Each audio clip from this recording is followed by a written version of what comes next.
What the European Parliament is engaged in here today with this debate and subsequent vote is nothing less than a massive exercise in deceit.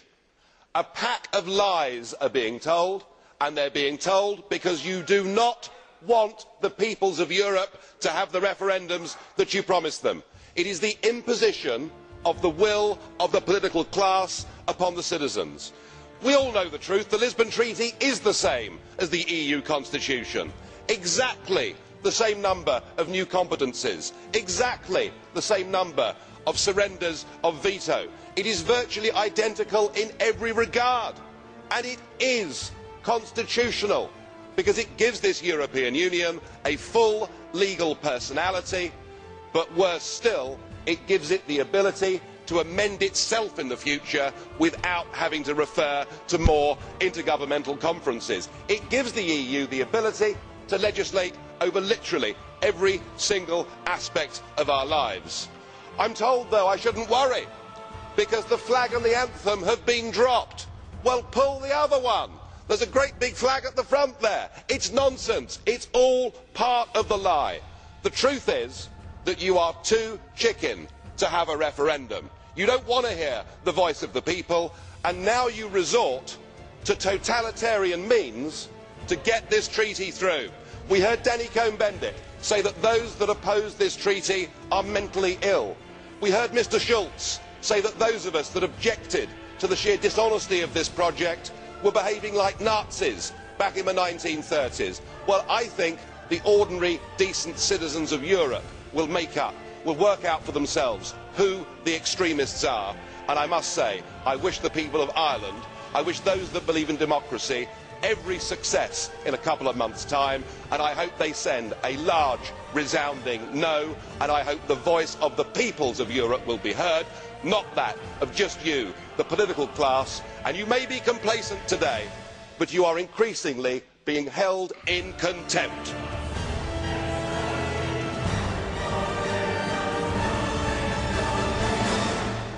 Sarkozy's mini-treaty will now be around 3,000 pages instead of the 560 pages in the rejected constitution.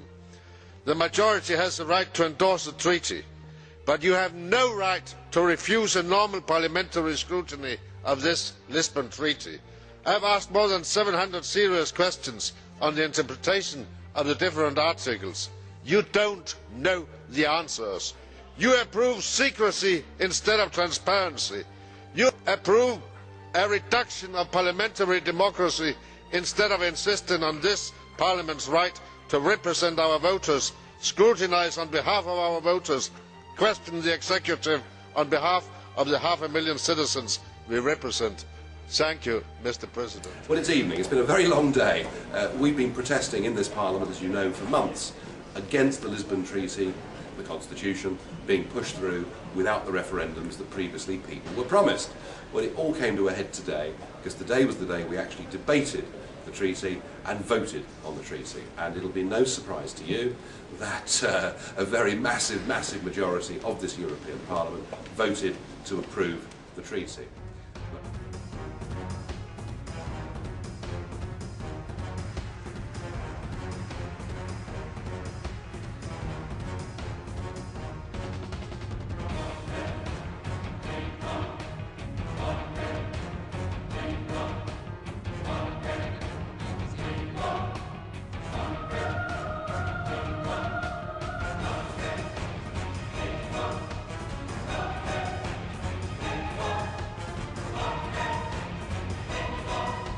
We'll vote. The vote is open.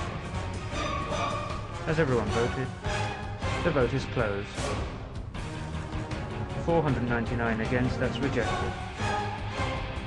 We of course protested against this, and the theme for the day was that they were too chicken to hold a referendum. So in the chamber, the UKIP MEPs all wore these t-shirts saying too chicken for a referendum, and outside we had some staff who were also protesting. And at one point during the protest, the staff were being surrounded by security guards and press cameras, and I was asked to come out and see what was going on. And I went out, and yeah, it was getting a bit heated, it was getting a bit aggressive. Yes.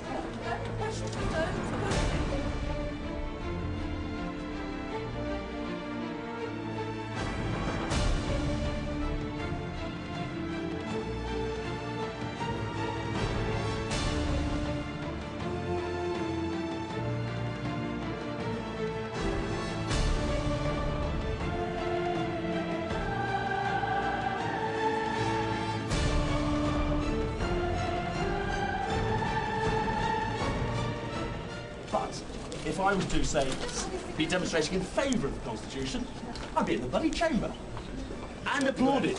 But why are the rules applied differently to us?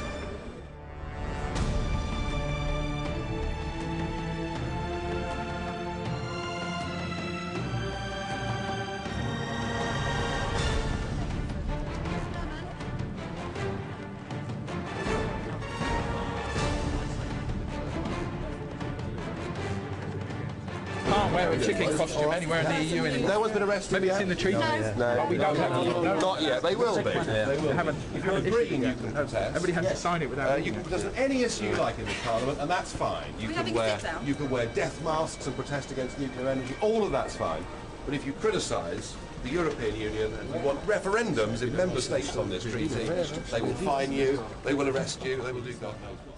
And in the middle of all of this, one of the veteran correspondents who's been here for 20 years, a man by the name of Jim Gibbons, who does clips and outtakes for the ITN network across the country, interviewed me and asked me what was going on, and I said that the treaty was going through and that they were beginning to behave in a totalitarian manner, that we've been accused of being mentally ill, we've been accused of behaving like Nazis, and this from people who call us the extremists. Well, that was the interview, and you would have thought that was fine. As I turned my heels and walked away, the head of the European Parliament's audiovisual service turned to this veteran journalist and said, "I don't want you to use that clip. Parliament services, meaning the cameraman, are not here to record dissent." It was a deliberate attempt to censor what was put out from this place. Now, fortunately, a correspondent, a senior correspondent from the BBC was close at hand, and she said, well, if that's how they're going to behave, if they're going to regulate our input, the BBC will withdraw from the European Parliament. Well, since that time, there's been a climb down, and the audiovisual unit have apologised and said that they simply overreacted in the heat of the do what you like. But if you criticise the European Union, and in particular, if you criticise them for breaking their promises not to put this constitutional treaty to a referendum, you get treated badly. These people are being carted off. We've got members in there who are going to be tomorrow fined and suspended from the chamber. There's no opposition allowed. So frankly, they're using totalitarian tactics.